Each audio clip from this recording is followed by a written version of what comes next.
We have the house full.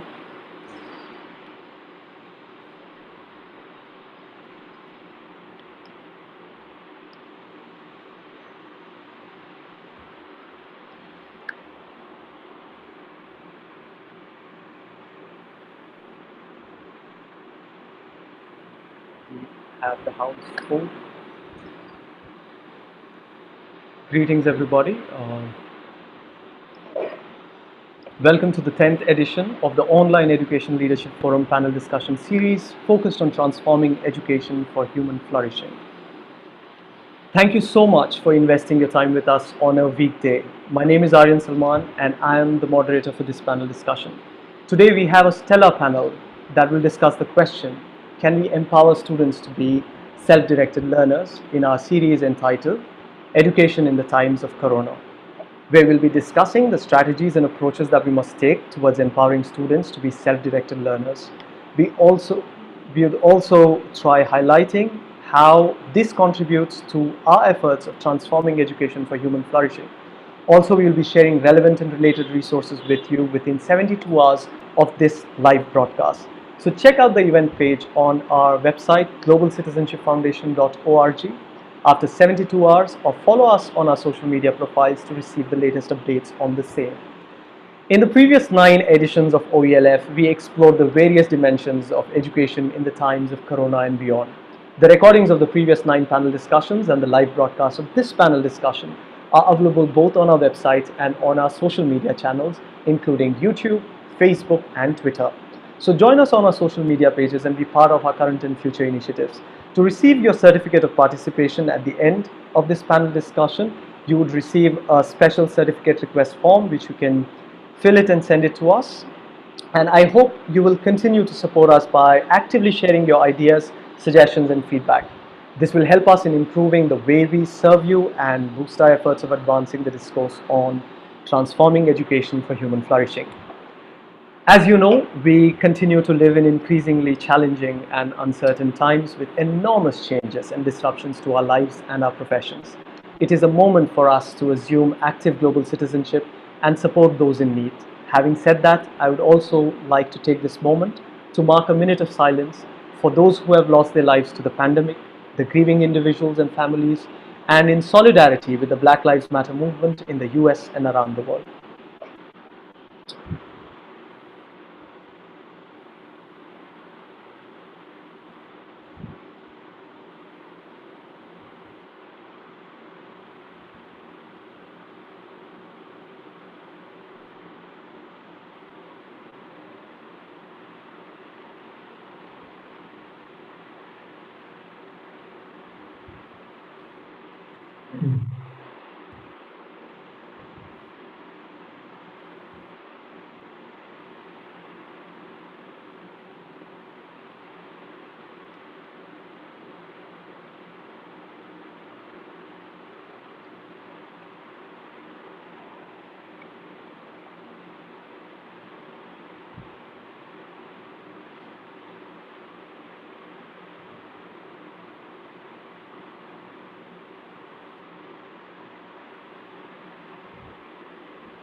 Thank you. Now we ring the bell to thank and honor the healthcare workers, our educators, and others on the front line who are carrying out essential roles, selflessly continuing their day-to-day duties inside and outside the home in support of us all.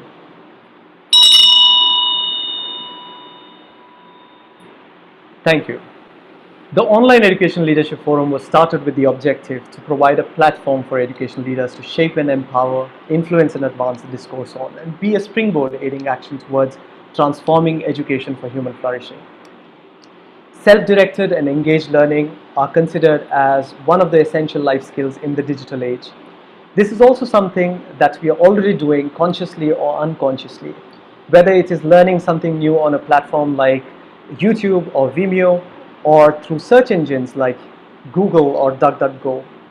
Self-directed learning is learning for the joy of learning. It liberates you to follow your curiosity and find your passion. This itself makes self-directed learning very empowering.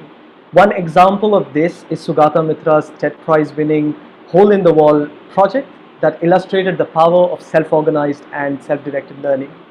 John Dewey, in the early 20th century, he argued that given the right environment, every child's intelligence could be developed.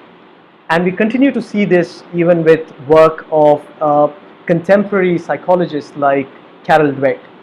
Educators and school leaders have responded to this unprecedented learning crisis proactively, going beyond their call of duty. Educators' response to COVID-19 has led us both into a deep realization of the shortcomings of the pre-COVID education and into a radically new age of learning today. This crisis has accelerated the adoption of technology, which is more interactive and engaging with apps like learning apps. You have gamification of learning and adoption of LMSs, that's learning management systems, that are taking us more towards non-linear teaching and learning. Self-directed learning stems from the concept of lifelong learning that UN Sustainable Development Goal 4 talks about and emphasizes on, and is a component of Carol Dweck's growth mindset theory. Empowering students to adopt the habit of self-directed learning requires us to create a conducive environment and the right systems. It is in this context that we discuss the question, can we empower students to become self-directed learners? Here, the we is parents, school leaders, and educators, and I hope this discussion will shed light on practical tips and strategies in addition to highlighting the nuanced view of self-directed learning. So, creating the kind of systems and environments will ultimately determine how effective we are at transforming education for human flourishing. And it would take parents, educators, school leaders, students, and the wider community for us to achieve this. Through the Education in Times of Corona online series, the Global Citizenship Foundation and the Council for Global Citizenship Education are committed to supporting school leaders and educators by connecting experts, practitioners, and educational leaders from across the globe to discuss and share ideas, best practices, and perspectives to navigate and lead through this crisis. So our goal today is that whatever your role is in the education sector, that you will come away with something, a new idea, a fresh perspective, a new strategy that you can apply to be more successful at doing what you're doing best, while ensuring that children are empowered in classrooms and beyond. So here's the format to give you an idea of what to expect. First, we'll take a few minutes to introduce our awesome panelists from India and the European Union. Then I'll kick off the conversation by opening the floor to the panelists. In the second half of our time today, we'll open the floor to give you an opportunity to directly ask specific questions to the panelists by either posting your questions or virtually raising your hands by pressing the reaction button on the bottom of your screen on the Zoom platform. Also, please feel free to share your thoughts and ideas in the chat section anytime during the discussion and create a learning and engaging experience for all. The idea is to navigate the present and upcoming opportunities, issues, and challenges together to be able to transform education for human flourishing. Sounds good? Great, let's get started with the panel introductions. It is my pleasure to welcome Meenakshi Uberoi, the founder CEO of Pedagogics India. She leads the professional learning sessions and mentors school leaders, educators, and students about leveraging the power of technology in the classroom. She also designs curriculum and creates content for learning aimed at creating innovative, challenging, and enriching environments that are conducive to students becoming lifelong learners. Additionally, she's also a Microsoft Innovative Educator Fellow and an Adobe Education Leader. I take great pleasure in welcoming Dr. Petyo Budakov, Chief Assistant Professor at the New Bulgarian University in Sofia, Bulgaria. Additionally, he is a faculty at institutions in Germany, Estonia, Russia, UAE, Kazakhstan, and Israel. In 2016, Dr. Budakov was awarded the Dart Scholarship Grant. His research interests are focused on establishing and developing innovative and effective e-learning and blended learning strategies and platforms that move beyond the traditional e-learning approaches. Also, Dr. Budakov is a part of the European project consortium called Creatinis, which is funded by the European Commission's Erasmus Plus project. So I take immense pleasure in welcoming Arja Krauchenberg, Project Coordinator of the European Parents Association, a member body of 50 parents associations from 31 countries in Europe, representing over 150 million parents. Arja has also served as the president of EPA. Additionally, she's also the vice president of the Lifelong Learning Platform, which is a group of 43 active networks in the field of education, and she's the executive committee member of OIDEL. It is my great pleasure to welcome Vishnu Agnihotri, co-founder and academic director at GenWise. Earlier, he has led the asset development team and has served as the academic director of asset program at Educational Initiatives India.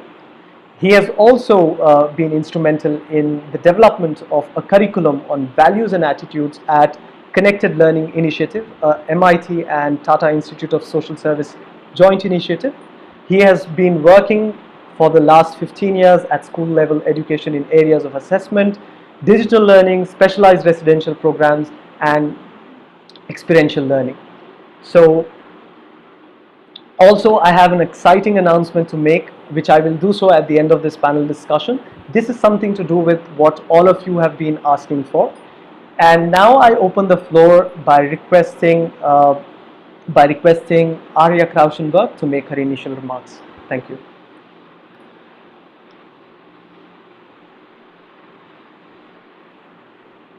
Thank you very much.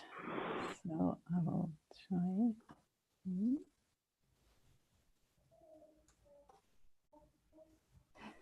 Well, thank you very much, first of all, for the invitation to be part of this panel.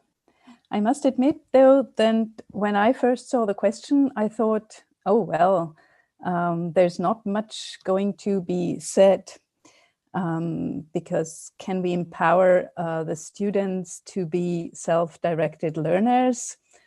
The slogan from Barack Obama's presidential campaign came to my mind, yes, we can. And that would be it. But given the fact that we've been allocated 5 minutes each, I think the real question here is not so much whether we can empower students, but how we can do that. And in my case, as the representative of the European Parents Association, which role parents play in this process. Because all parents want their children to grow up to be able to lead an independent, happy, and fulfilled life, and to continue learning. So how do we get there? Studies tell us that up to 80% of the learning doesn't take place in a formal context, in early childhood settings, in school or at university, but that most of the learning actually happens in informal or non-formal contexts. This means that parents and families have a very special role. The European Parents Association has been advocating from its foundation in 1985 for the recognition of parents as the primary educators of their children. They are the first, chronologically, and potentially the best. In any case, the most impacting. UNICEF talks about the crucial importance of the first 1,000 days, so approximately 3 years, in the life of a child, where we all have learned as much and as quickly as never again afterwards.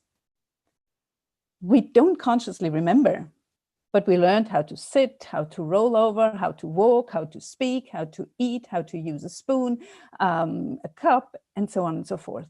All enormously necessary skills to be able to lead an independent life, right?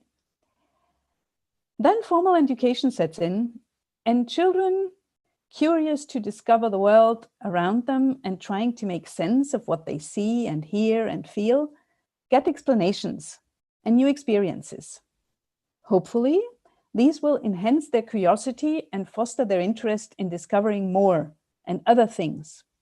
But unfortunately, we know that this is not always the case, and that some children lose their motivation because of different reasons.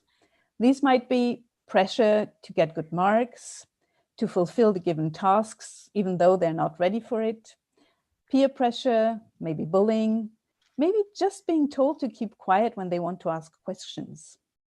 So the first and maybe the most important point in enhancing and in empowering children to become self-directed learner is to keep children's curiosity alive, as well as their sense of adventure and discovery.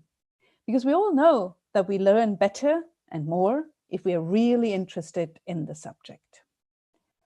The second point is collaboration and cooperation of all stakeholders. Iram mentioned them before. The parents, kindergarten pedagogues, educators, whatever you call them, teachers, principals, social and youth workers, and the wider community. Collaboration comes from the Latin word lavorare, which means to work. And this is what we need to do. We have to work together to find out what the child's strengths are and where his or her weaknesses are lying. And we need to cooperate to foster the strength and help them to overcome the difficulties. In order to empower them to become self-directed learners, the most important ingredient, as we might call it, is trust. We adults have to trust the children and youngsters to take independent steps.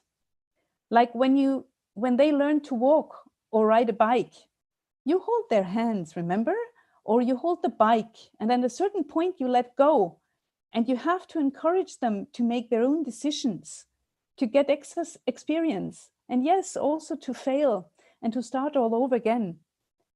And our role in this process is to accompany them on the way and to make sure that they can do so in a safe space, that they trust us and that they turn to us when, or hopefully before, things go terribly and irrevocably wrong.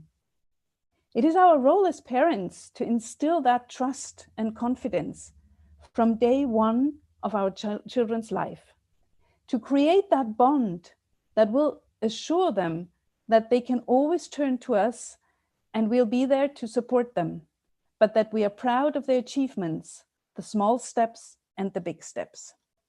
I know that there are people out there who say that some parents can't do that they lack the capacity and that they can't help their children.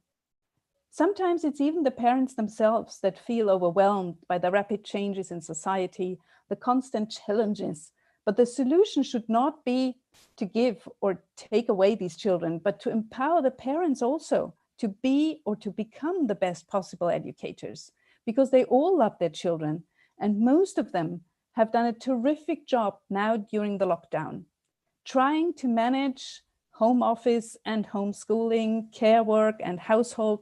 And I think there's a better understanding now in the families for the role and the work of teachers, but also in the teachers' camp for the importance of the home and the opportunities to co-create a positive learning environment, to adapt content to living conditions, and to foster intergenerational learning.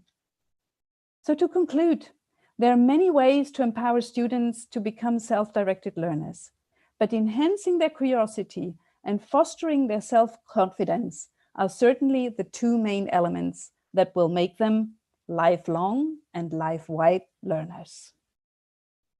Thank you.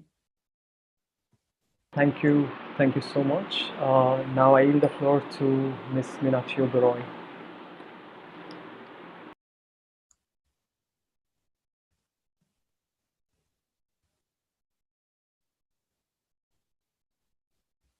You're muted. You're on mute. Sorry about that.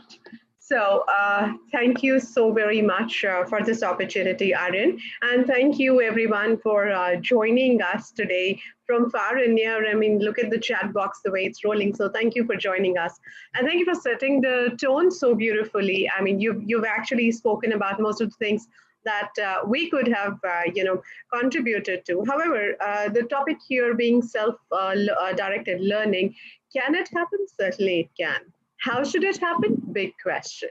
There are many, many facets to just self-directed learning, which we could talk about. And I think through today's discussion, we would be taking through some of the facets. First of all, of course, like rightly pointed out, as a child is born or, as they grow, they have their own pace. And then we I would like to put it in schools, disturb the pace, literally, by trying to put them in a simple bracket of age groups and developmental stages, which we try and adhere to, which I feel should be a little fuzzy. Because like I said, and as it has just been put forward, that, while you're growing up, they need to hold your hand to move forward, but they do not need to show you the way also. Even when you're holding a hand of a child, that child will try and take you in their own direction. You might pull them back because you're the adult, but I think self-directed learning, when a child is playing with the things around them, is absolutely beautiful. And I still remember going into my class one day, and I had just set up a kind of an experiment on my table, and I was called out, and I had to move out of the room and attend to one of the visitors who had come in. And as I came back, I saw all my students around the table. So I'm not going to tell you what I was going to teach them, but I really want to tell you about this whole day, because that really changed my life. That changed the way I think, and I breathe, and I live, and I talk today. So I had just left them. They were curious about what's happening, because I had gotten some hot water and some ice cubes. And of course, the first thing that would write on a child's mind is something to eat or drink. So, the first thing that they did was they came around my table, and they were all very curious. And I'm like, what's happening? And you wouldn't believe the response that I got. The response that I got was, there's rain in your jar. That's happening because there's water dripping all over inside that jar. So it was a glass jar, a see-through jar, and it had hot water. So I had a plate and ice cubes on top of it. You can very well know I was talking about water cycle. I was going to talk about that. But my children took another part to say, this was rain in the jar. I said, how did this rain happen? And we started talking. So everything that I had planned for, all the worksheets that I had printed, I just pushed them aside, and I said, go ahead, take your own path, and let me know what is happening here. So that what is happening here had many answers. Some children could say, I didn't come here first, this one came here first, and then I followed, which is absolutely natural for children to do. But there were a few very curious ones. So I'll pick on your point of being curious. Yes, curiosity really helps. They went on thinking in every direction possible. And then I directed them into some leading questions. That really helped. And those leading questions further ignited that curiosity, and they could think further on that topic to lead to a conclusion which might not even match to what I was going to teach them. But that conclusion was their own, and they were very proud of it. And then I gave them the actual response of what could or should have been the response. And they were very confident to see that they were close to the actual response. Obviously, they wouldn't land on the terminology all by themselves, but like I said, direction is absolutely important. If we are directing them with a leading question that really gets them to think, I think your stage is absolutely set. If we give them the freedom to form an understanding of their own, and then probably reshape that with multiple other experiences, we are directing them somewhere. We're doing being in the shadow. We are just trying to bring forward the student agency to take the front role and take charge of their learning and arrive at a conclusion rather than becoming a passive learner. They are absolutely absorbed, engaged, and active in that whole learning process. So to me, yes, it's possible, but how long and what all will go into it, I think we can take further this discussion probably a little later. Aryan, I'd stop here because I don't want to give it all away. Thank you so much. I yield the floor to Dr. Budakov. Hello everyone. Can you hear me? First of all, thank you very much for this great opportunity, and thanks to everyone who joined us today. It's a really awesome discussion, and I'd like to use the chance to say thank you to the organizers and as well as to the whole panelists here. Anyway, I'd like to introduce a few more insights regarding my activities, and I hope that would be interested. And later on, in case you have any questions, please don't hesitate to contact me. So as being a chief assistant professor into the first private Bulgarian university, it was a great challenge to design a very attractive and engaging model for e-learning and blended learning that works for all participants into the learning process. I mean, for students who are the center of the process, lecturers, faculties, and administrations.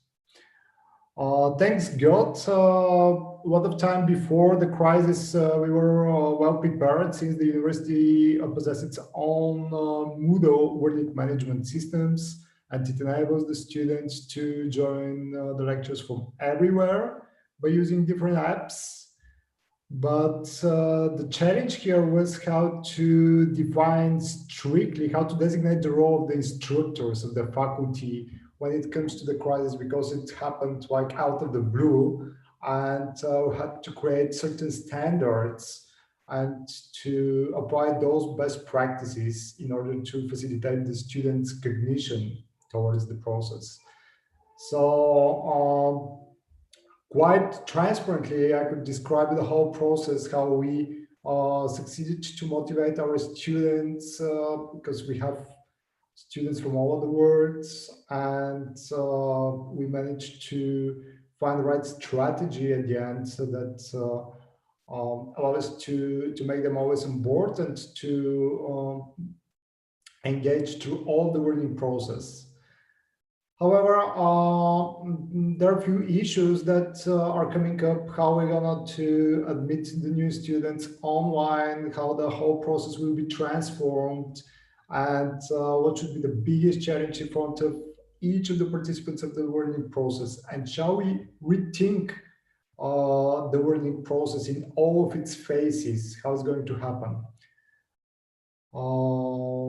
Personally, I'm a big fan of the e-learning and blended learning industry. When talking about blended learning, I mean a combination between face-to-face interactions and e-learning activities, because most of the subjects that I'm teaching, for instance, they are into the applied sciences industry, because personally I graduated my PhD into the visual communication, which requires a lot of personal and detailed feedback from the faculties.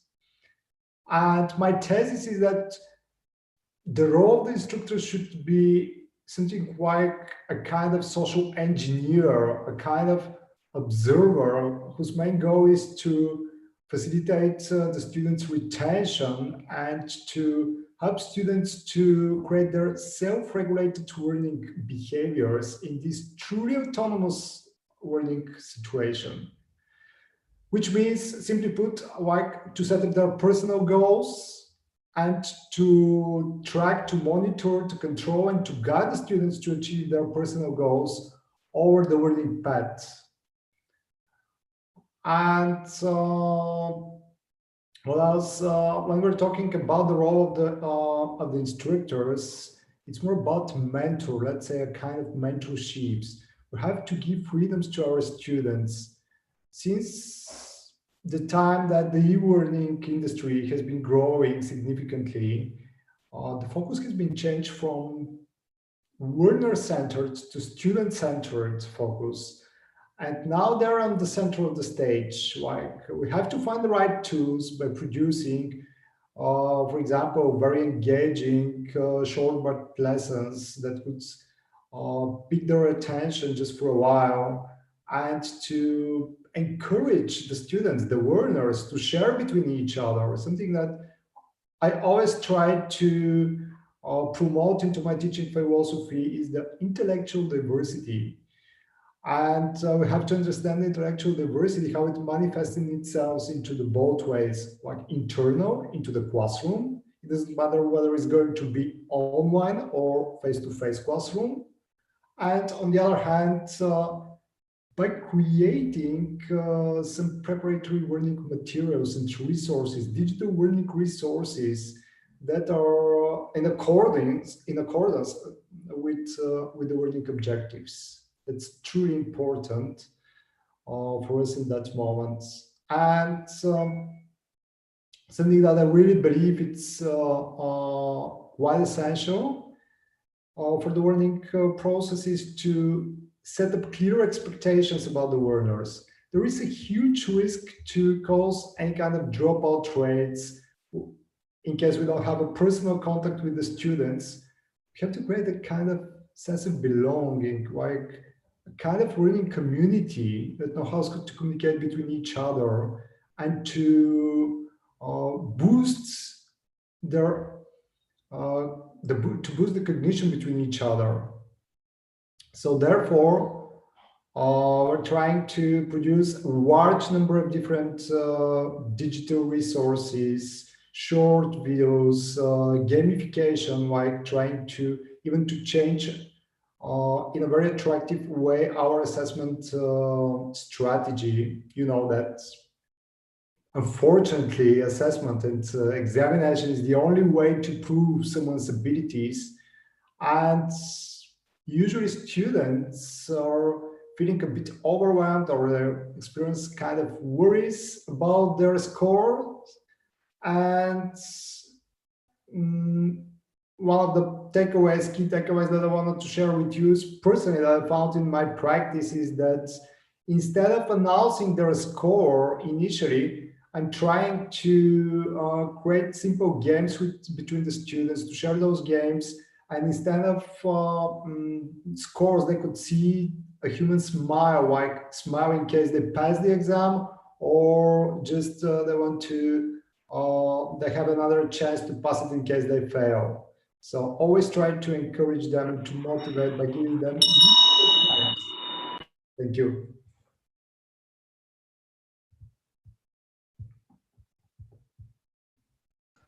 Thank you so much, Dr. Budakov. Now I yield the floor to Mr. Vishnu Agnihotri. Yeah, thank you, Aaryan, and thanks to all who have come here. So I'll start with a short anecdote. So this book called Free at Last, it's about the Sudbury Valley School in Massachusetts, US. So the founder, Daniel, talks about a small situation. So in this school, there are teachers, but there are no classes unless students go and tell the teacher that, I want to learn something. So this group of 9 to 12-year-olds once came to him and said that, hey, Daniel, we want to learn arithmetic. And he said that arithmetic is very boring. You have to practice a lot. You have to work a lot. Go away, you don't want to do this. So the children went away and they again came back to him after a few days and said, no, we want to learn arithmetic. You must teach us. So he said, okay, if you really want to learn, I will teach you. But you will have to come every week for 2 sessions, half an hour each. I will give you homework. You will have to do these practice sums. Are you sure you want to do it? They said, yes, we are very sure. And then this went on for 20 weeks. Sessions happened. He gave them homework. And at the end of 20 weeks, he found that they could do addition, multiplication, division, subtraction, percentages, ratios, decimals, fractions, all of this. And he was very surprised because this is something which typically takes 5 years in a primary school setting to learn. So he wrote to his friend who was a district superintendent of math, and he said that something is wrong here. 20 hours of instruction over 20 weeks. That's all it took, and they know everything. So that friend of his writes back saying, actually, most of the time in the school system, we lose in trying to get children to want to learn this thing. They don't want to learn this, and we're trying to force it down their throats. But once they are willing, 20 hours seems fine. So this is interesting, right? The power of curiosity, which Arja was talking about and Meenakshi was talking about. But there's an important point here. If these children were left to themselves, I don't think they could have learned it, right? They needed a mentor. They needed someone to teach them, explain things, to give them the right kind of exercise, practice sums, and so on. So I would say that, yes, self-directed learning is certainly possible, but you also need a mentor, you need a teacher. And the problem we face often is that the teacher is doing the student's work in the classroom. if you go to any classroom around the world, there is an 80% chance that you will see the teacher doing the work of the student. So the student is supposed to think, he's supposed to try, he's supposed to get confused, he's supposed to get lost, and then find his way with some help. Unfortunately, you will see teachers either only explaining or asking a question and giving the answer to that themselves, or giving a procedure and seeing whether children can just use that procedure. So when this becomes a habit, then children become passive. They lose their curiosity, their desire to do self-directed things, and this is a tragedy. So I think what the good teachers do is they do their work, what the teacher is supposed to do, and the teacher's work is really, like Dr. Budakov was saying, spend a lot of effort in designing that learning task. So what is this thing where there is some boundary to it? You have to do something, you will get to the answer, but it's not so easy. You have to think, then I will give you a hint, I will ask you a question to guide you in that direction. The last minute, what I want to say is self-directed learning is possible. The teacher can do a lot by designing good learning tasks, allowing the student to do the work of thinking, and the teacher does his or her work, which is to design the learning task, give feedback, raise the confidence of the child. These are the kind of things the teacher has to do. But somewhere the system also poses a challenge, and we need to somehow influence the system to help. So for example, the lack of choice, especially in India, barring maybe some of the international boards, there is very little choice in terms of the subject you can take. When you come to higher education, you are compelled to do a 3-year or a 4-year degree. I may not need many of those things, right? I may just need to learn a few things. I may want to work a bit and then come back to studying. So we are not allowed to intersperse work and studies. We are, like Dr. Budakov was saying, that you have another chance. So why should we not give children and learners multiple chances? If I take 5 attempts, but I'm very, very good at this, why do you penalize me? So I think we need to think about things like this as well. So to sum up, I would say that there are 2 types of tension. One is creative tension. Creative tension is when you're trying to create something, you're wondering, how do I do this? I don't understand this. Emotional tension is where you start doubting yourself. So as teachers, people helping students, we have to keep the creative tension going, but support them and let them not feel the emotional tension. Yeah. Thank you. Thank you so much. Now we'll move on to the next round, where each of our panelists would ask one question to the other panelists. So who would like to go first? I can ask a question. All right. Yeah, so my question is to Dr. Budakov. So Doctor, you are teaching a very application-oriented subject, something visual communication, practical things. So, but there are certain technical aspects to your field, which I think take a lot of hard work and practice to learn. So how do you balance teaching this creative, self-directed thing with the discipline to do it properly? Very good question. Thank you very much. Besides teaching into the university level, I'm also part of the European Initiative Creativeness that also promotes some good practices and in order to bridge the entrepreneurs with the creative people. And that's the main challenge, how to balance the creative aspects of the industry and how it could be delivered successfully online in these truly autonomous situations. Therefore, we started with investigating the right needs of our students, of our, let's say, learners, because they are not only students. And it took a lot of time, like a couple of months of thorough research, investigating their needs, their learning behaviors.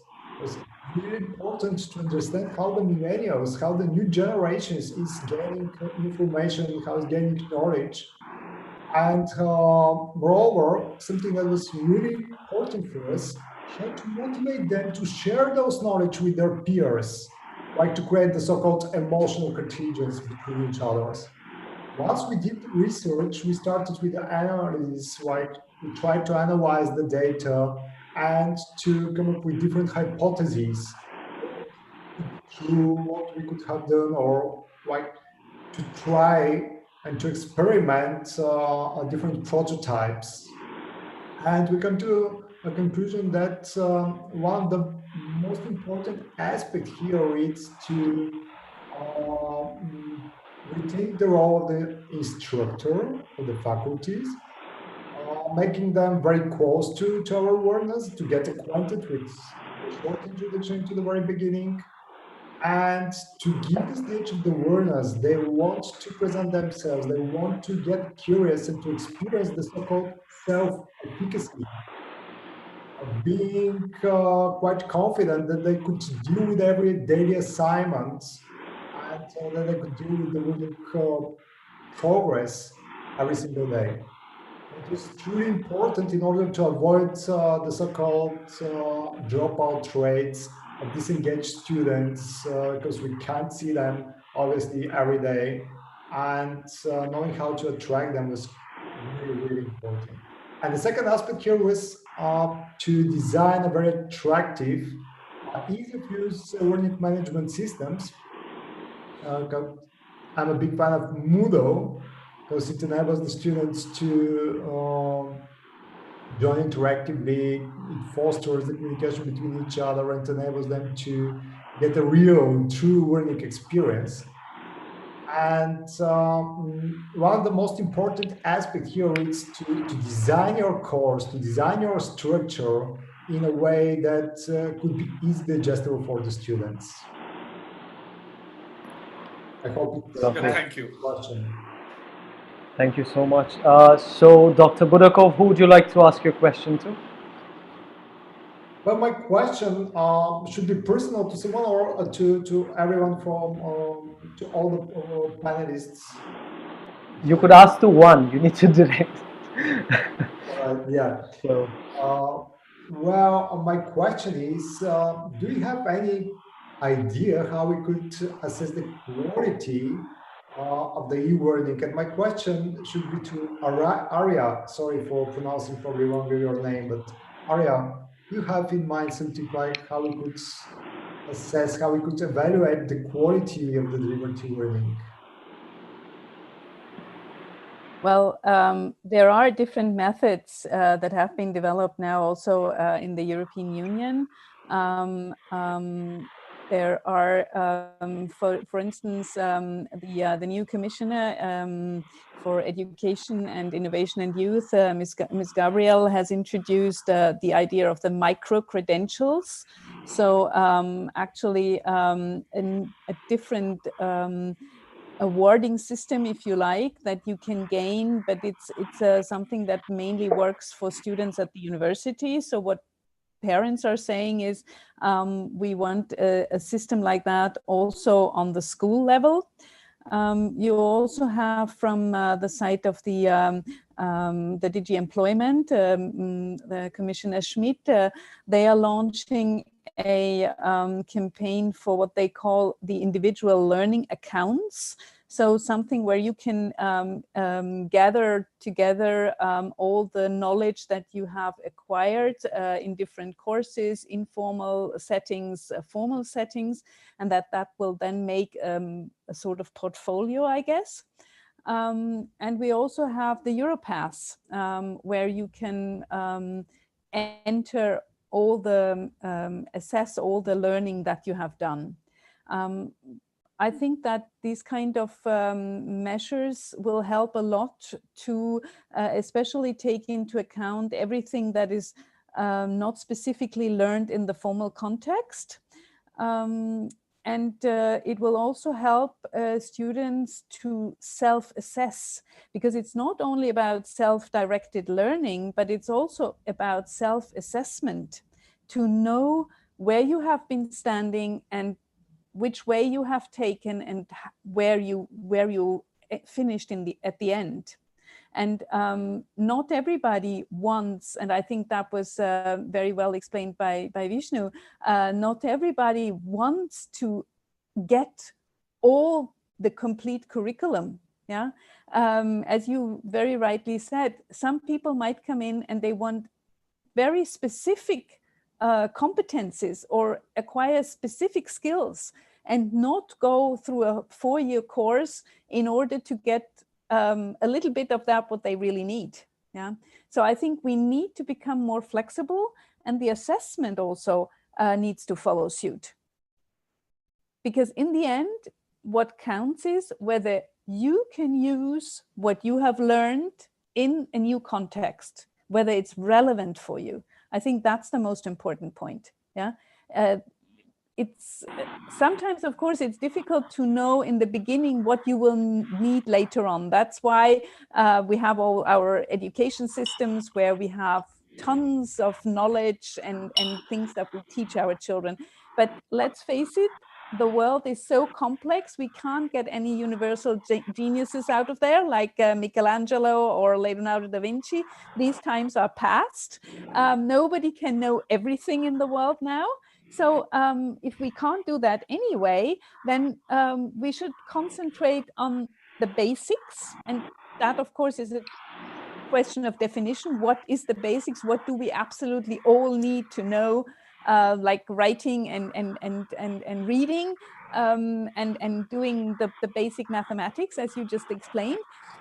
But from there on, there should be a lot of choice for children and students to say, oh, I'm more interested in this, or I'm more interested in that.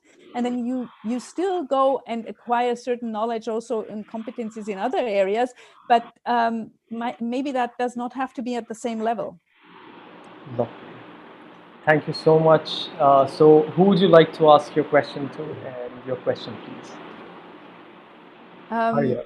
I would like to ask Vishnu, because you said that the teachers have to accompany the children and they have to sort of set the scene for the learning. Yeah. Do you already see that in the teacher training, or how could the teacher training change in order to do that? Thank you. Yeah, that's a great question. So around 15 years ago, I was involved in doing a lot of teacher training. And to be honest, I think very little of it had impact. So I have come to the conclusion that one of the reasons it's hard to get teacher habits is because they have themselves not learned the subject like that. They have not been given a project, worked with it for a few weeks or months. So what I would like to try, if I get a chance to work with teachers again. So unfortunately, what's happening is now, what happens is when I offer teacher training now, people feel it's just too hard. Because the other problem with teacher training is that you may train the teacher and the teacher may be very excited to do that, but the system, the school, the district has different incentives. So the teacher is going to go back to her old ways because there is one exam, there are those marks, and she's getting evaluated based on that. The last 2 days in India, we have all this 95 and 90 and 92%. And honestly, we know what these students can actually do. I mean, no disrespect to any of the teachers and students, but as long as the goal is not changed, it's very hard to change the system. So to sum up, I would say that we must get teachers to be learners in this self-directed way. And doing the 1 or 2 years of this, their paradigms will shift. And we definitely need to change the goalposts. Either do away with exams where possible, where exams have to be there, we have to completely redefine them. And some countries have done that. If you look at the exams of Finland and Hong Kong and South Korea, they're good exams. Even if you teach to the test, you still have to really think. Thank you so much. So Vishnu, who would you like to ask your question to? And what's your question? Yeah, I already asked one question to... oh, now you're just left to it. One question to... So you can please go ahead and ask to perhaps Ms. Uberoi. Okay. So, but if someone else has a question to ask, they could ask. Or okay, I can ask Meenakshi. Yeah. So Meenakshi, so again, I'm going to ask you the sort of a very similar question to what I asked Dr. Budakov. So on one hand, while self-directed learning is great, I have seen sometimes that students have gone down the wrong path. They've sort of not understood it correctly. They didn't get the right guidance. And then they have sort of spent a lot of time on that and built on a shaky foundation, they've built other things. So my question to you is, again, how do we balance this, having that rigor and proper learning with the self-directed thing? Thank you for your question, Vishnu. Very interesting, actually. I'd like to quote an analogy here by saying that compare this as if you were about to prepare a bed of plants. And you sow the seeds first, which is you lay out your learning objectives, that these are the learning objectives and this is the material or the content for learning the same. And then you let the water out in that whole area. Now it really depends. The speed at which you're sending out the water and the direction that that water is going. If you have actually carefully made a path for that water to reach every seed, it will definitely have a directed way. Else, it's up to the the speed or the pressure for the water to reach every place in that whole patch. Teaching is exactly like that. In a classroom, when you have a students of about, let's say, let me take a big figure of about 40 to 50 students in a class, you have a set of learning objectives. You're starting somewhere. You cannot be, expecting every student in your class to learn the same way. So if you need to tailor make that way, I think you need to identify the kind of learning or the intelligences that you have in the classroom, group them in a way that they benefit from each other, and then have a direction in the class. However self-directed it might be, it definitely will need a direction from the educator to tailor make or to drive them into the required direction. Rather than pausing, at various places to correct them, we would rather redirect them. Again, I would go back into taking my best way possible is give them a question to think about, direct them back to the learning objective, and possibly they'll find the right path. I hope that helps. Thanks, that's a great analogy. Yeah. And she's known to give amazing analogies or whatever you call them. So I mean, so like I have attended a few sessions. In fact, like whenever we collaborated, also this is something that I loved about her. So it's wonderful to have all of your ideas on this one. So now we move on to the next part of the panel discussion, that is moderator's question and answer round. So now I'm talking about, see, all of you have been talking about evaluation, you've been talking about assessments, right? So one of the things is, this is personally that I have felt I'm fairly good at handling Adobe products, but if you put me to say a LinkedIn test, I might not come really good at that, but I know that I could do a fairly good job compared to somebody who has scored higher on the LinkedIn scale. So my question to you all is, I mean, see, the whole idea of doing these panel discussions is to spark that discussion of moving out of the box and thinking about things. So my question to you is, do you think when you're talking about self-directed learning, the concept of assessments takes a backseat, or do you think no, assessments and evaluations are an integral part of what do you call self-directed learning? So who'd like to take this question? I can go on this. Sure. Yeah, so I do think that assessments are an integral part of self-directed learning. However, this may happen in a somewhat different way. So, like Meenakshi,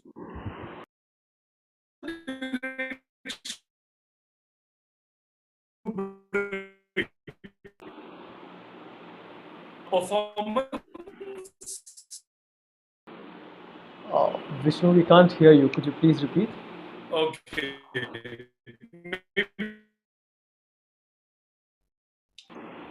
Okay.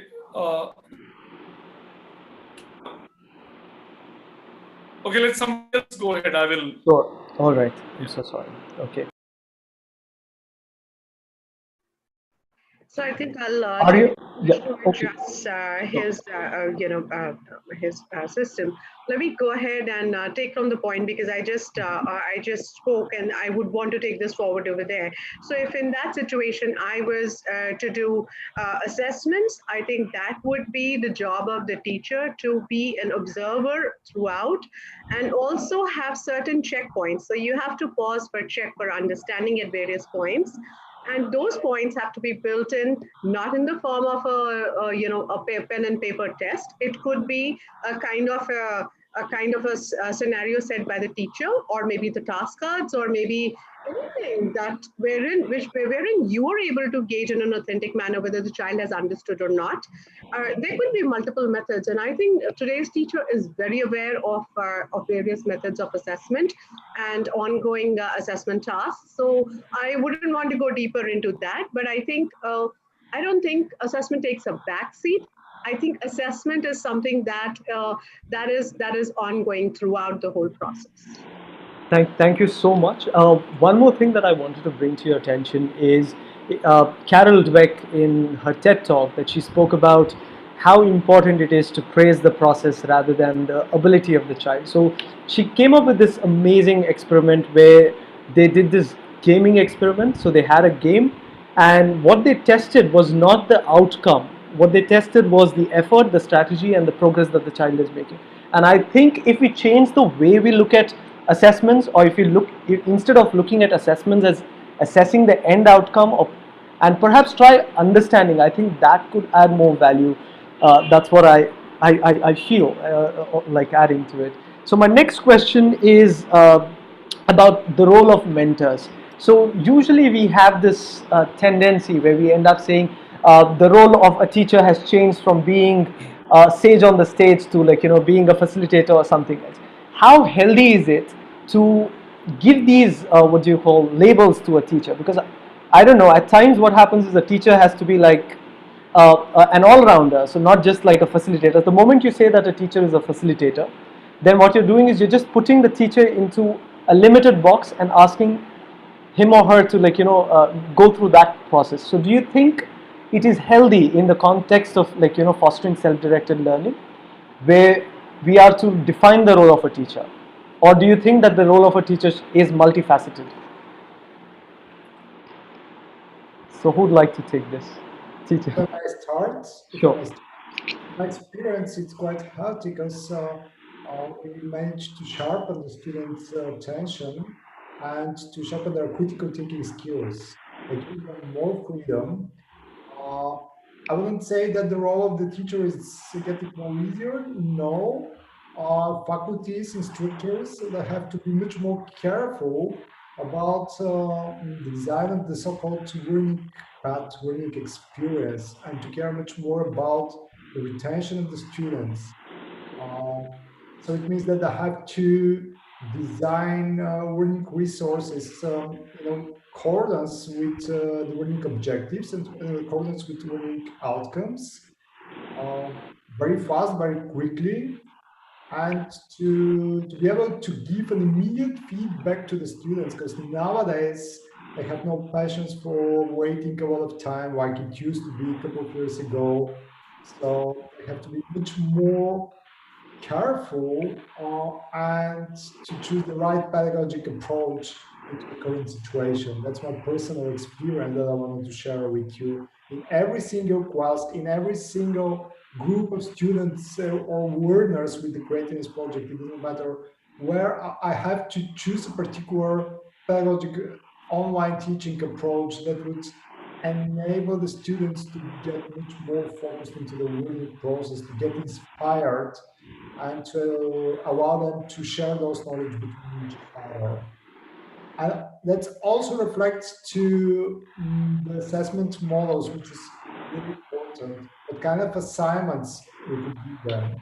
Like traditional face-to-face classroom, where we could give the students with all of directions, a lot of explanations, then we should be very clear and concise, like choosing the right words and establishing a trust into the very beginning of the learning process. That's really important and matters. That's my personal opinion. Thank you.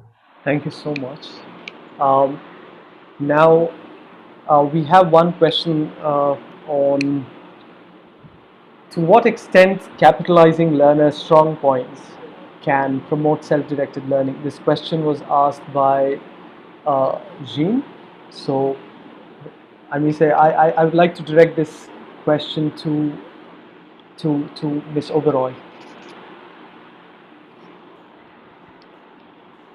Can you repeat the question? I lost you in between. Sorry about that. To what extent capitalizing learners' strong points can promote self-directed learning?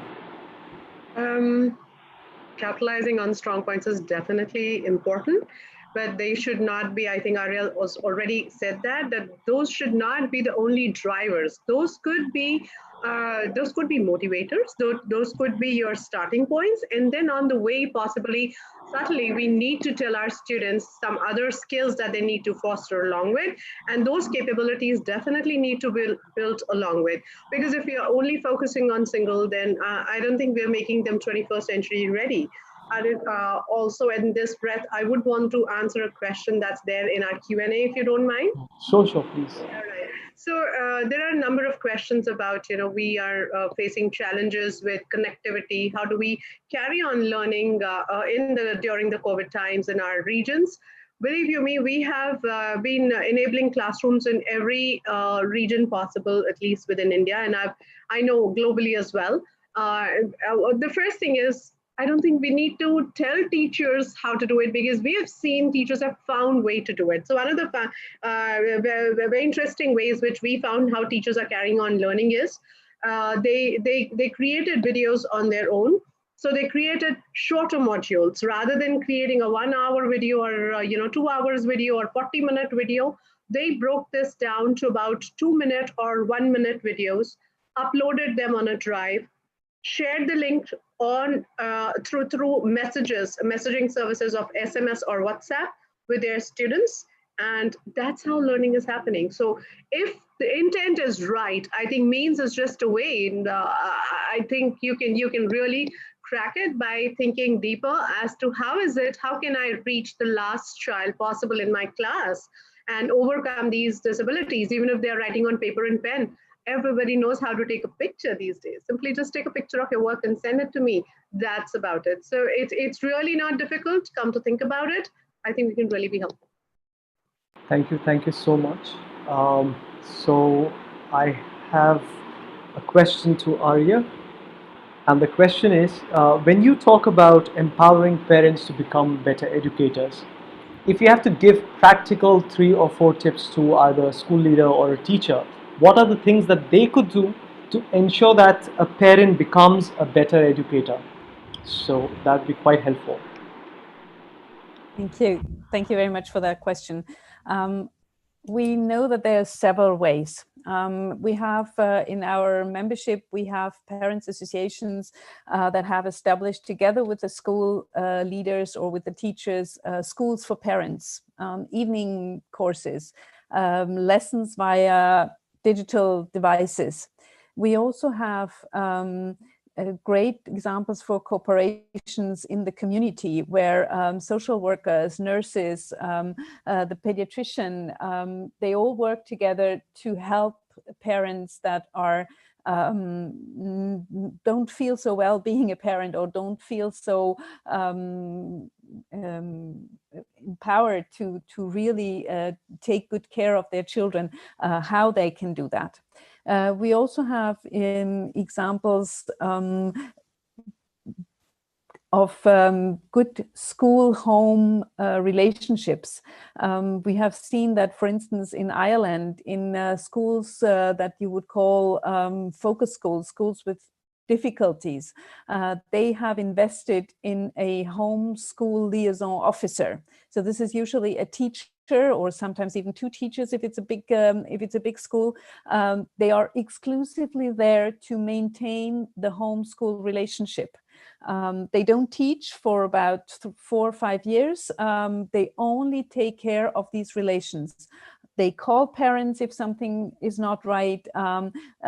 Parents can come and see them in their office. They don't only deal with strictly school-related issues, but if you have like migrant parents who do not speak the language well, who have difficulties in accessing different social services, for instance, in the country, they help them to do all that. Yeah, so you can actually establish a system depending on your context and on what you need to really reach out to the parents. And I always say, well, you have to start when children are very small, because as long as they go to creche or kindergarten or whatever you call it, people will bring the children there and they will pick them up. So this is a good point to, even if it's only 5 minutes every day, to talk to them and to find out what is happening, where they are experiencing difficulties and where they need support maybe, and how that support could look like.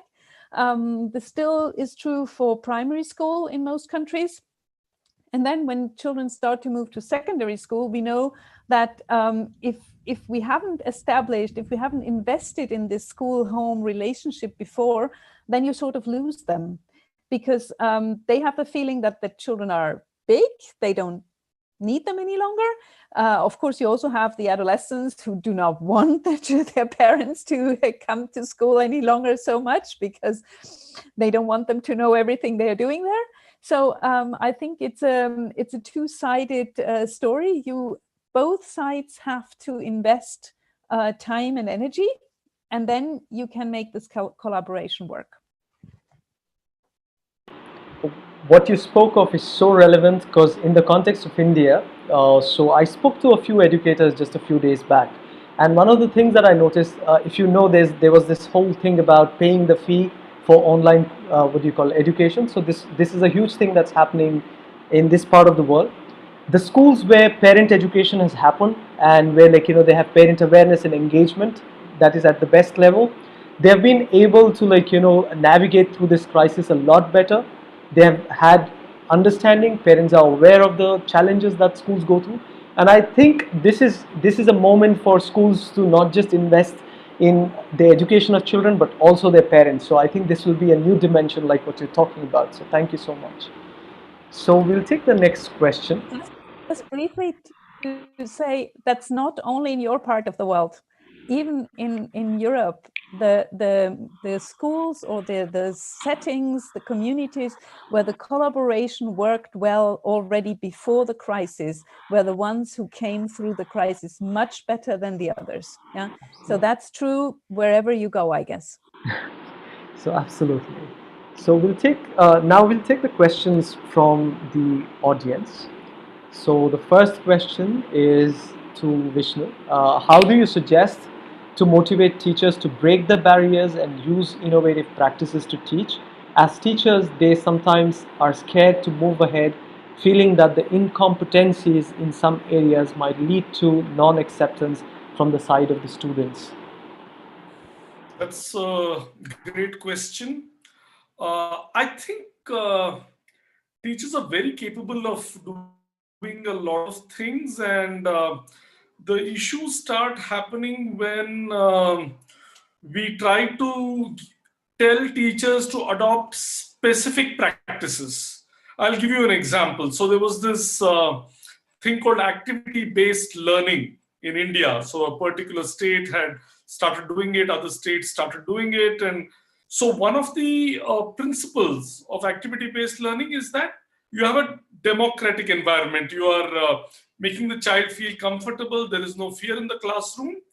That was the principle.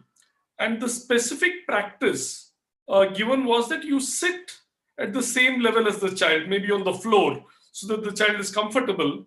Unfortunately, what happened to that program, I mean, there are some teachers doing it well, is that what got left were the practices, right? A certain kind of dance happens, a teacher is sitting next to the child, but the core principle of being friendly or activity became a physical activity. Activity is also a mental activity where the child has to think. So I think somehow these, what I would say, a governance kind of approach, right?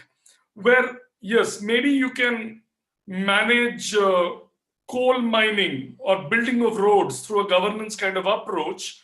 But with learning, you cannot do this. You cannot be a bureaucrat who says that, you take the attendance of teachers when they come in, they should do X, Y, Z. So teachers, so to take the analogy of doctors, nobody tells a doctor what he should be doing with the patient, right? Yes, he studied something, he's done that. We have to give that respect to the teacher and the support they need. Yes, they may not be competent in all areas. Who's competent in all areas, right? So I would say that if teachers, we work on the mindset part, the core principles, and then we allow them to dance within those boundaries, I think things would work. And yes, and we have to give time. We cannot say that within 6 months this has to happen, within 1 year this has to happen. Then people game the system. Give them time. So for example, tell teachers that at the end of grade 4 or grade 5, every child should be able to read a page and understand something he's not read before, and should be able to write something on his or her own. That's all you need. We don't need, so many subjects and so many things. So give space to teachers. Thank you so much, Vishnu. My next question is to Ms. Uberoi. This question is, how can we move towards self-directed learning with a huge strength of students in the class and a long list of concepts to be covered in a given time frame? Pedagogies. Thanks, Aaryan. Yes, pedagogy plays an extremely important role, and thank you for giving me that question.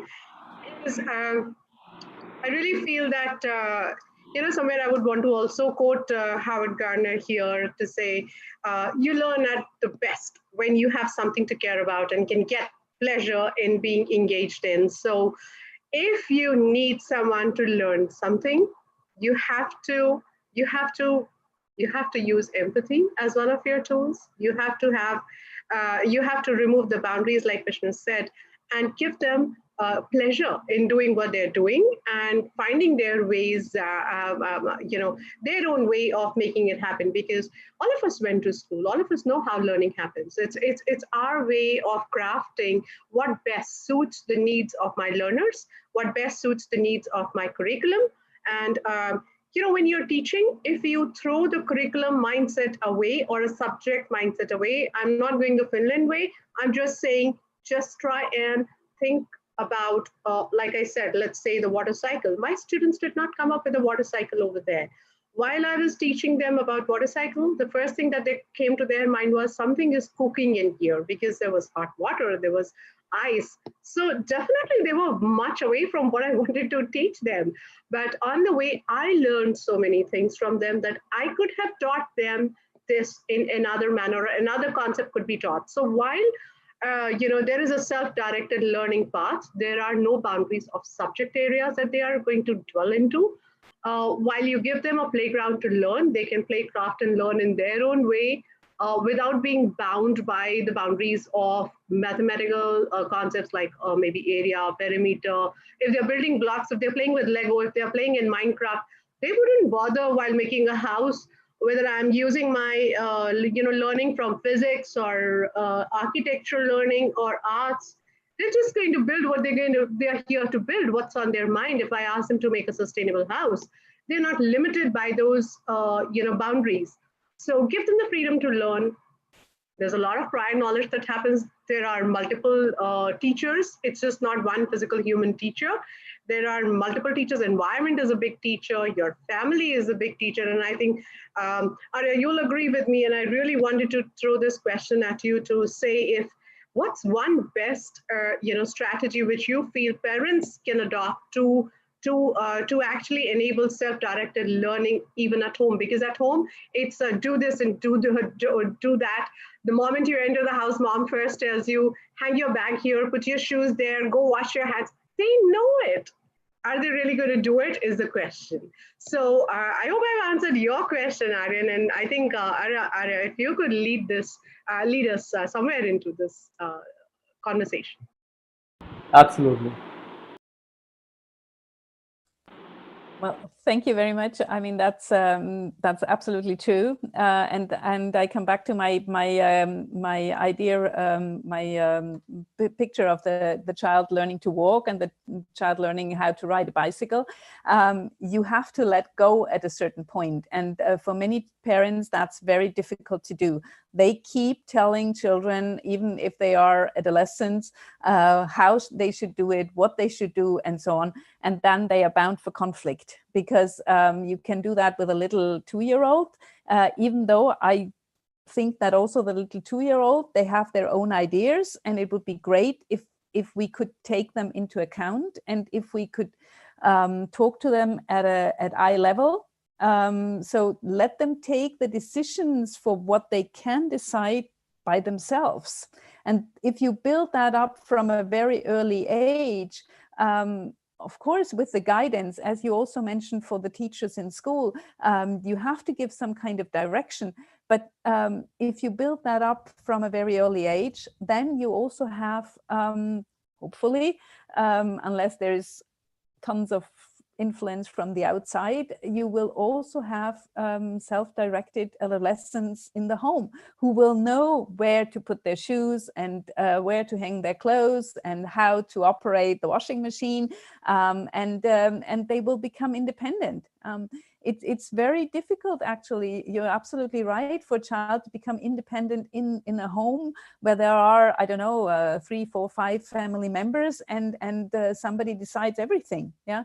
And then parents wonder, they go out and do all sorts of stupidities. Well, they are trying things out, and they are not trying them out in the safe space any longer. They're trying them out outside where it might be really dangerous. So if we let them have the safe space, whether it's the school or the home, to try things out and also to fail sometimes, and then the washing machine did not work and the socks got stuck, and you will teach them how to operate that properly and how it will not happen again next time. So I think you have to have, that's what I said when I said you have to have trust and confidence. Sometimes I know it's very difficult, and you bite your lip and you keep your breath and you think, oh my God, I hope this goes well. But it's better if they try it out at home, and if something goes wrong, you can discuss it and you can fix it, instead of letting them go outside and do it all there and have a huge risk of everything going wrong. Thank you so much, Arja. My question is this question is to Dr. Budakov. This is by Jonas Rukaka. How to measure the effectiveness of design and development of online courses. Dr. Budakov, you're on mute. Thank you. Sorry, I apologize. A really great question. And in our experience, there are different methods that allow us to measure the quality of the delivered e-learning, especially when it comes to design and visual communications. You know that those specialties requires much more practice, much more face-to-face contacts. And the first method is the Kirkpatrick method, which involves 4 different phases to investigate, first of all, the learning process in itself. What are the expectations from the learners and how we could match those expectations. On the other way, we have to come up with very clearly stated learning objectives, very clear, and concise. And the second phase is about the learning, how they could discover of themselves different knowledge, different insights, and to make them like very easy of use in different formats.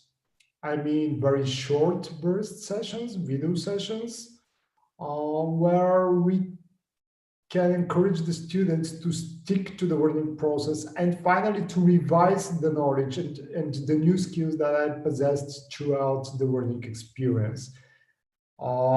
In my opinion, it's truly important, the final steps to how to revise the knowledge and how to put those things into their long-term memory, because otherwise we run the risk to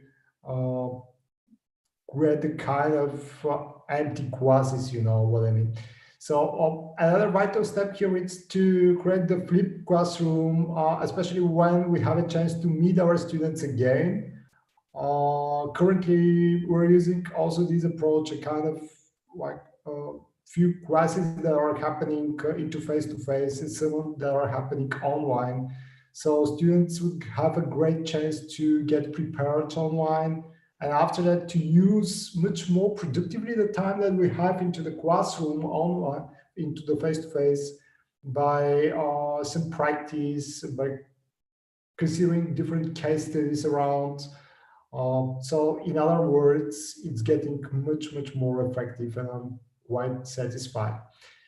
And finally, there is also another method that I'm using that into my experience, into our institutional experience. It's called Quality Matters, and it allows to check and to monitor the whole learning process.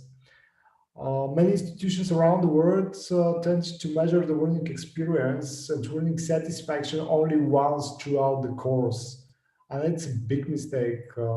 In my opinion, it would be much more advisable to track the student satisfactions often, like in every, it depends on how long it's your semester, of course, but like every couple of weeks, you could spread a simple query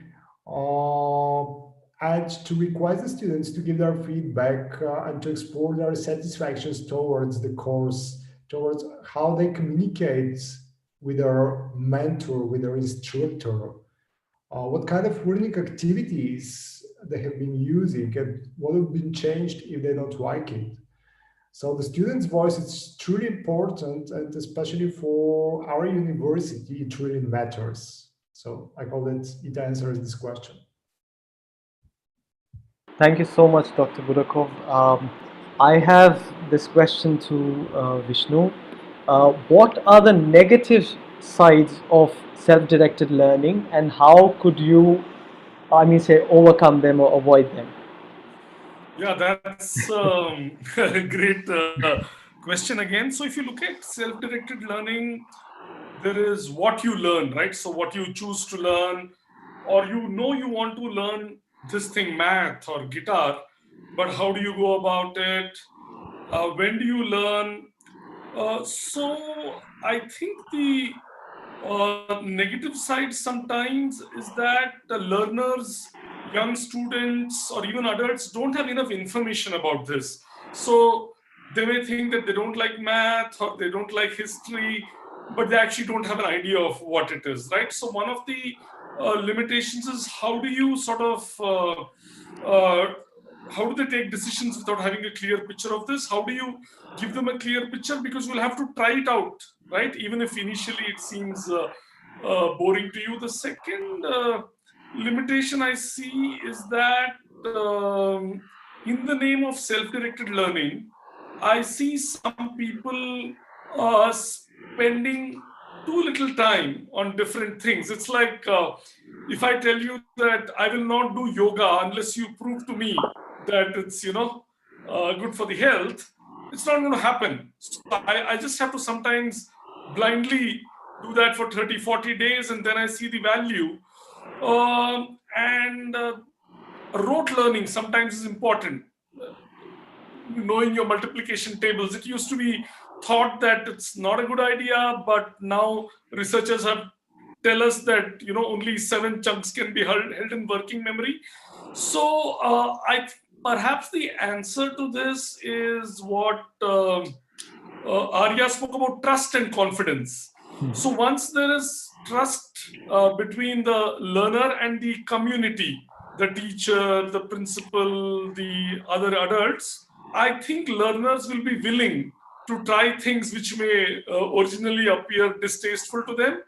So I think these are some limitations, but with trust and confidence, maybe we can overcome this. Thank you so much, Vishnu. So we are moving towards the end of the panel discussion. So we just take a couple of questions more. So I'll be taking a couple of direct questions. So Ms. Prarthana Thakur, if you can please unmute yourself.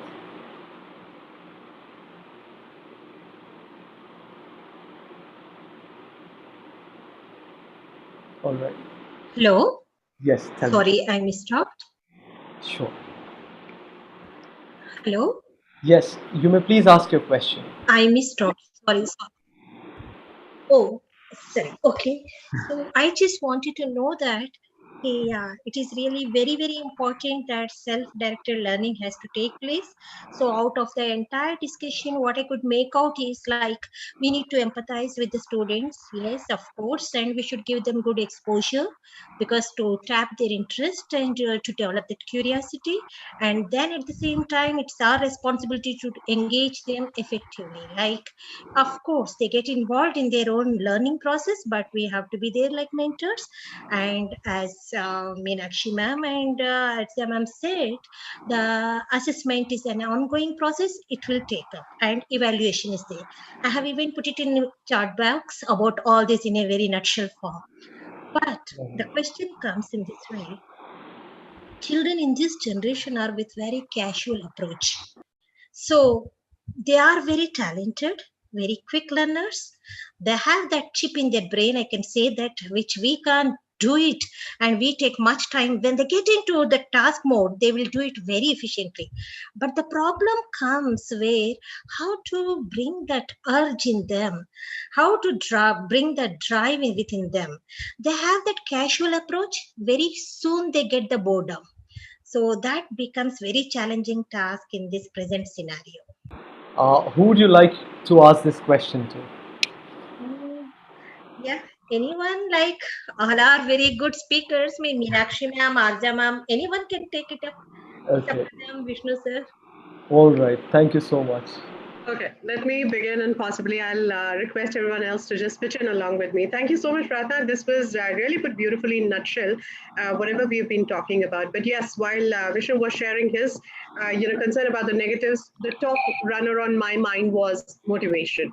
Because in the whole process, what plays a very important role is motivation. And if we lose out on any part of learning where motivation has taken a backseat, you might see the child dropping out of that context, and then picking up another strand to learn, and it'll be surface learning which would have happened. But there are three strategies here that work very well. Number one, surface learning will happen. Therefore, we have to accept that there will be a few things that they will learn on a surface level. Number two, deep learning must happen. That could be driven via motivation or via collaboration or via a choice and a voice from students. But it's a must that deep learning must happen. The third is the strategic learning. Now that's where the educator's role comes into play. Off the surface and the deep learning, whatever is left, I think it is the strategy of a teacher, and you being a teacher can actually play a very important role here by strategizing in a way that your intended learning must happen. I'll leave it the floor for others to pitch in. Thank you. Okay. I would like, I would unmute this call for, just give me a second, please. Okay. We have Niome. Can you please unmute yourself?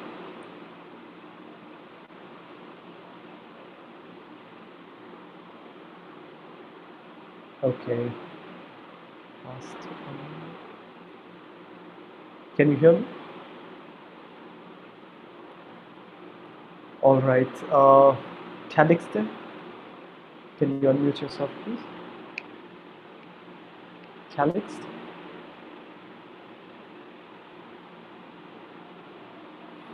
Okay, I think. All right. Jonas, can you please unmute yourself and ask your question? All right, I think this would take time. So instead, I would take one final question from the question answers block. And this is, how can you help students in developing countries to be self-directed? Now, the challenges of the developing and the developed world might be a bit different. So, who'd like to take this question?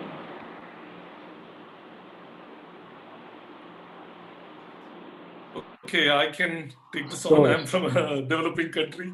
Yeah. So I think, yes, it's a great question, and resources are sometimes, lesser in developing countries. I think what works well is to build communities of practice. So what I mean by that is there are maybe 5 schools or 10 schools in a geographical region, 5 kilometer, 10 kilometer radius, and teachers are alone, right? And you need to talk to others about this is what I tried, this is what is not working. So if somehow one can build trust between these entities, allow them to get together once a month or once in 2 weeks, whatever is possible. Maybe in these times it'll have to be on WhatsApp and Zoom or whatever. I think it's extremely powerful. I think there is a role experts can play and help, but I think 70 to 80% of the answers come when communities of teachers discuss and support each other. Thank you so much, Vishnu. We are at the end of the panel discussion, and this is the last round. And I asked all the panelists this question: what are the things one should start, stop, and continue towards empowering? Continue to ensure that you're empowering students to become self-directed learners. Dr. Petyo, Budakov. Thank you. So, in my opinion, there are a few things that have to be taken into account. And the first things first is to start being much more innovative. That's my piece of advice, including to myself, and trying to experiment and to try different strategies and form different tactics in order to unleash the creative genius of all learners around. Stop placing any restrictions, as you already mentioned throughout the discussion. Try to lift any kind of barriers and continue encouraging the learners being so motivated and involved into the learning process. Thank you. Vishnu, if you can please. Yeah, so in terms of start doing, I would say that teachers spend a lot more time on effective questioning, being prepared with asking questions which are engaging and lead to a lot of different perspectives, spend a lot more time designing projects, learning tasks which are open-ended. As Aaryan referred to this Carol Dweck's thing of assessment being on the process, I think that's extremely important. Move away from the focus on the answer and focus on the process. When children learn to see whether they are on the right track or not, they will be extremely motivated just to pursue that, because at some stage, things are going to get hard. And if you develop this habit of reflecting where you're going, it will stand you in good stead. Flexibility and choice, the system needs to give this far more. So we don't need to say 4 years in high school and 4 years in college. So if you can give choice to learners, stop as many tests and exams. If you can stop doing this test and exam as much as you can, that would be great. If you have to do it, redesign it. And in terms of continuing, I think community is extremely important. And the school is a great community. I would say that school till grade 8 at least, or grade 10 is valuable, and teacher is really multifaceted. I think Aaryan was asking that question, and we cannot imagine the kinds of things teachers do for their children. We never imagine that it's in their brief. So this community, we should continue. Yeah, that's it. Thank you so much, Vishnu. A lot of teachers end up saying we don't have a lot of power to affect change, but at least in India, I can tell you, from grade 1 to grade 8, you have so much of flexibility. As a school, whatever you want to do, you can do from grade 1 to grade 8. There's no limitation or restriction. So for other countries, I mean, so like, try figuring out if your systems are in place, but like, they're not in practice. So that's one thing. And now to Miss Uberoi. Okay. To me, stop is a strong word. I would say rethink. Probably rethink the traditional ways in which we have been teaching, learning, going to the classrooms, doing the same things every day. Never do the same thing ever again in the same way because it's boring. If I keep talking to you in a monotone, you'd not listen to me, right? So try doing something differently. Start doing or adopting the DIY ways of educations.